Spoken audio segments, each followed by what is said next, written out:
इस वक्त भारत और पाकिस्तान के बीच जो माहौल बना हुआ है वो सिर्फ एलओसी या बॉर्डर तक सीमित नहीं है। ये अब अंतर्राष्ट्रीय स्तर पर एक बड़ी कूटनीतिक लड़ाई बन चुका है और इस लड़ाई में भारत ने यूएन में वो कांड कर दिया है जिसकी चर्चा पूरी दुनिया में हो रही है। सिर्फ एक हफ्ते पहले तक पाकिस्तान यह सोच रहा था कि वह दुनिया को अपने पक्ष में कर लेगा, भारत को आतंकवादी राष्ट्र साबित करेगा और अंतर्राष्ट्रीय सहानुभूति बटोर लेगा। लेकिन जयशंकर की डिप्लोमेसी ने पाकिस्तान की ये उम्मीदें चकनाचूर कर दी। दरअसल संयुक्त राष्ट्र में जब पाकिस्तान ने आपात मीटिंग बुलाने की कोशिश की और दुनिया भर के देशों से समर्थन मांगा, तब भारत ने बिना ज्यादा शोर किए बैक टू बैक कूटनीतिक स्ट्राइक्स कर दी। भारत ने संयुक्त राष्ट्र सुरक्षा परिषद के 5 स्थायी सदस्यों और 9 अस्थायी सदस्यों को अपने पक्ष में कर लिया। कुल मिलाकर भारत के पक्ष में 14 देश खड़े हो गए और पाकिस्तान के समर्थन में सिर्फ एक, वो भी तुर्की। जी हाँ, पाकिस्तान की कूटनीति पूरी तरह फ्लॉप रही। भारत ने यूएन में साफ शब्दों में कहा कि हमने कोई युद्ध नहीं छेड़ा है, बल्कि आतंकवाद के खिलाफ जवाबी कार्रवाई की है। ऑपरेशन सिंदूर को लेकर जो भी सवाल थे, उनका जवाब भारत के फॉरेन मिनिस्टर एस जयशंकर ने पूरी ताकत के साथ दिया। जयशंकर ने न सिर्फ यूएन में भारत का पक्ष मजबूती से रखा, बल्कि उन्होंने दुनिया को यह भी बताया कि भारत ने पहले ही पाकिस्तान को वार्निंग दी थी। पहलगाम हमले के बाद भारत के पास चुप रहने का विकल्प नहीं था। ये हमला सिर्फ भारत पर नहीं, वैश्विक मानवता पर था। उन्होंने बताया कि भारत की कार्रवाई सिर्फ आतंकियों और उनके ठिकानों पर थी, न कि किसी आम नागरिक पर। भारत ने पूरी तरह से जेनीवा कन्वेंशन का पालन किया है और सबसे बड़ी बात, भारत ने स्ट्राइक से पहले P5 देशों को जानकारी दी थी। अब सवाल उठता है कि जब पूरी दुनिया भारत के साथ खड़ी हो गई, तो तुर्की क्यों पाकिस्तान के साथ खड़ा रहा? इसका जवाब है तुर्की की राजनीतिक महत्वाकांक्षा और मुस्लिम नेतृत्व की उसकी लालसा। तुर्की के राष्ट्रपति एर्दोगान हमेशा से पाकिस्तान को अपना रणनीतिक साथी मानते आए हैं। हाल ही में तुर्की का एक जहाज और हथियारों से लैस प्लेन पाकिस्तान पहुंचा था, जिससे तुर्की की भूमिका और संदिग्ध हो गई।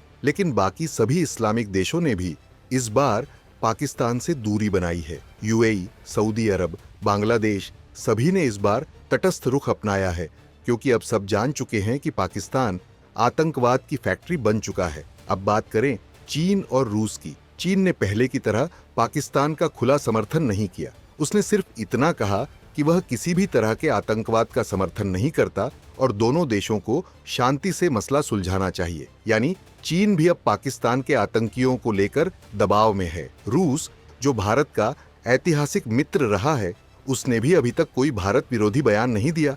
हालांकि रूस तटस्थ है, लेकिन भारत की डिप्लोमेसी का असर रूस पर भी पड़ा है। रूस इस समय यूक्रेन युद्ध में उलझा हुआ है और वो नहीं चाहता कि भारत जैसा बड़ा दोस्त दूर हो। अब सबसे बड़ा कार्ड खेला इजराइल ने।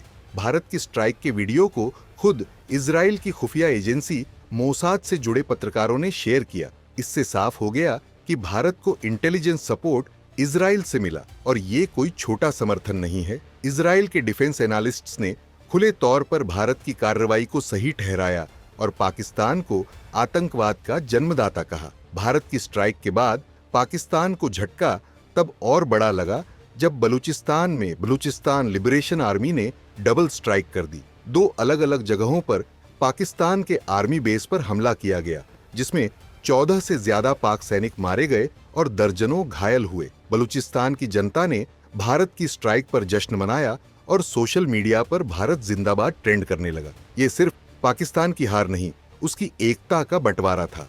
भारत ने इस समय वेस्टर्न बॉर्डर पर फाइटर जेट्स की तैनाती कर दी है। राजस्थान के बेस पर राफेल, मिराज, सुखोई और मिग जैसे विमानों की डिप्लॉयमेंट हो चुकी है। भारतीय नेवी भी अरेबियन सी में अलर्ट है और पैरामिलिट्री फोर्सेस को हाई अलर्ट पर रखा गया है।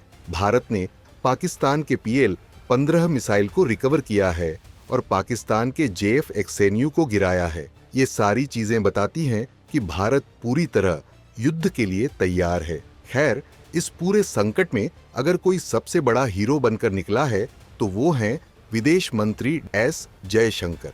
उन्होंने एक बार फिर साबित किया है कि युद्ध सिर्फ हथियारों से नहीं, कूटनीति से भी जीते जाते हैं। भारत ने बिना कोई बड़ा बयान दिए, बिना किसी मन से चिल्लाए पूरी दुनिया को समझा दिया कि आतंकवाद के खिलाफ खड़ा होना अब केवल भारत की नहीं, पूरी दुनिया की जिम्मेदारी है।